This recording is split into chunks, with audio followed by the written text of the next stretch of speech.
assumption is your worst enemy. And once we had this result, all we had to do was to segment our audience and introduce the right product to the right segment at the right time.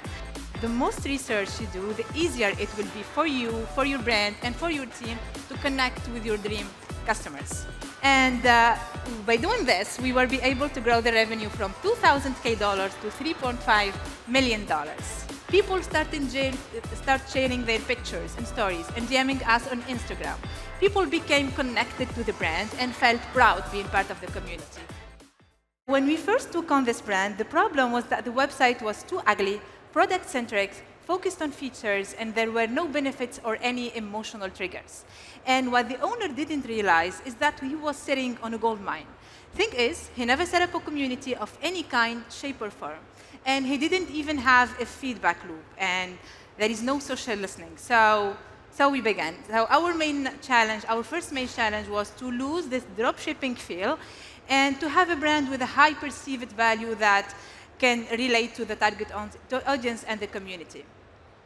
So we started the social listening, and through scanning the interweb, we realized that the community was self-created on Facebook and Reddit. And people were already sharing their posts and stories and, like the C2C and the peer-to-peer concept. So what we had to do is to know them, to know what they want and what they didn't, so we can translate the community feelings, wants and needs into USPs and value props, and get to know our real avatar. And this is where all the social listening began.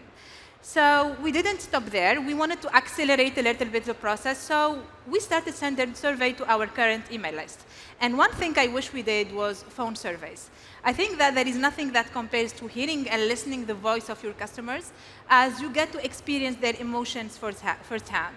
And the feedback that way is so much powerful. So we asked questions, simple questions like, what do you love about your last purchase from us?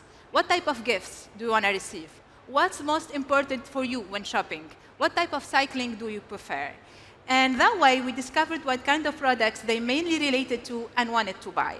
And we got inspired also for our future offers like this, is it free shipping? Is it discount? Is it coupon code? So we got offers for Black Friday and Cyber Mondays. And by analyzing the answers, we pinpointed who the avatar or avatars were. Now, our main avatar is a male, aged between 25 and 55. And as you can see here, we have 20% of female, 80% of male. And 80% of them are outdoor cyclists versus 20% are practicing both, indoor and outdoor. And digging deeper into the answers, we realized that our avatar likes trendy and fashionable designs, and cares about the quality of the product, and their variety and inclusivity. An assumption that we did before the survey is that thinking that our avatar is a high-performance cyclist. And as you can see here, it's not the case, and we were completely wrong. So as Mo says, assumption is your worst enemy. And once we had this result, all we had to do was to segment our audience and introduce the right product to the right segment at the right time. And I will talk about this later at the backend scale in the presentation.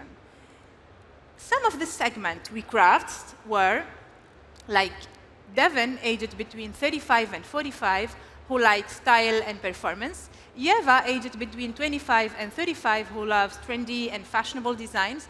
And Francisco, aged between 45 and 54, who loves the quality of our products.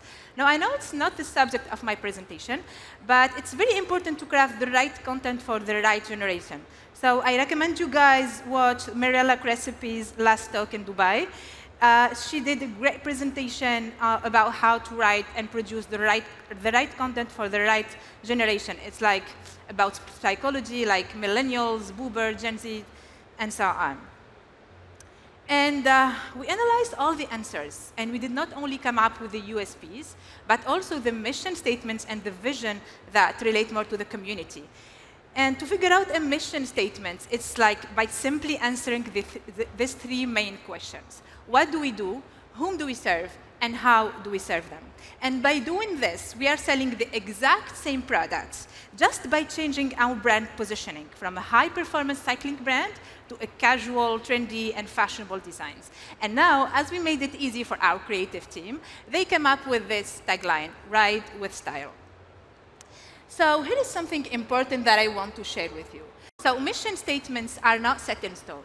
Mission statements and USPs are flexible and change with time and markets. So if you have yours already set, do not be afraid to ask questions to your community so you can rewrite yours for max impact. Run surveys, ask questions, do social listening, talk to your customers, and the answers will surprise you. And this part can help you give a meaning for your business and having a long term for what you're doing as a business. And as Russell Brunson said, the most research you do, the easier it will be for you, for your brand, and for your team to connect with your dream customers. And by doing this, we will be able to grow the revenue from $2,000 to $3.5 million. As we scaled this brand internationally, and let's talk about how we moved customers from simple clients to build our community, and then how we turned them into brand ambassadors. Now, one of the questions we asked in the survey was about sharing their experience about the brand and the shopper experience for the community. And most of the answers said, like, I didn't know how or where to share it. And of course, they wouldn't. There is no central hub for the community. And so we went from there. We started gathering everyone into these four main channels. Instagram, because the way Instagram works, it's not just to drive traffic, organic or paid, or generate followers. We use it as a hub for every type of content we need, like images, videos, UGCs, product shots, reels, stories, everything. We tried to build the fan page, but again, Facebook killed the organic reach, at least for us. So we built the VIP group. And as for Clayview, for emails and postscripts for SMS. And that way, we got all the customers within our proper channels. We did a lot of giveaways. And depending on what our goal was, we gave the most points toward that goal. So for instance, we sent an email saying that we're giving away X products. And on the landing page, we tell them that if you like the Facebook page, you will get 50 points. If you like Instagram, you will get 30 points. This part was so successful in growing our organic reach. And we did the same process, the exact same technique for producing UGCs. So whenever we needed UGCs, we'll run a giveaway, and submitting a UGC will get the most points. So this is some example of the email we did. And before you ask, we used a software called Viper.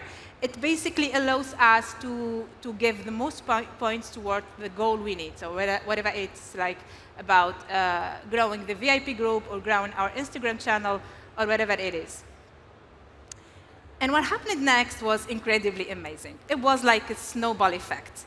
People start sharing their pictures and stories and DMing us on Instagram. People became connected to the brand and felt proud being part of the community. And we used this kind of content. Yabba dabba doo. We're here for you. We're here to give praise to Bicycle Booth for their fantastic new outfits. We got lots of admiring glances, comments, and stares. And people tell us how much they love this. Anyhow, we're loving the outfits. This is Wilma. I'm Fred, also known as Debbie and Barry. Yabba dabba doo. Yabba dabba doo for you. Hey, for a bike ride, isn't it? Even with my tandem partner. Hi. Gonna give him a wave. So, you know, guys, you, this Barbara. type of content that's so native and the type of ad that doesn't look like an ad, it helped us a lot scale our full funnel. Like, you know, the IDAM metrics, the attention, interest, desire, and action. And we made it easier for our media buyers.